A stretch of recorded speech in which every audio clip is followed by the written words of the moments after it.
During a recent appearance on Good Morning Britain, Home Secretary Yvette Cooper faced tough questioning from presenter Charlotte Hawkins over the Labour government's neighbourhood policing plans.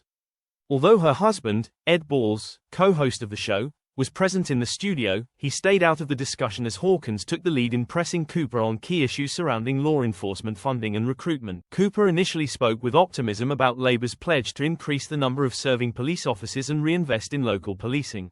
However, Hawkins quickly interrupted, challenging the Home Secretary's claims by citing warnings from senior officers, including the Chief of the Metropolitan Police, who argue that current funding proposals remain insufficient. "We're still hearing that it's not enough," Hawkins asserted, expressing public concern about the potential impact of cuts to offices and services.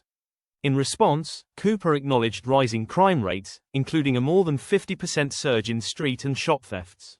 She emphasized that this is exactly why neighborhood policing is a priority. "We're putting officers back on the beat, with a focus on town center patrols," she said, assuring viewers that visible police presence will be restored in high-crime areas. Cooper also outlined further details, stating that later in the day, the Prime Minister would present a force-by-force breakdown of how these plans would be implemented.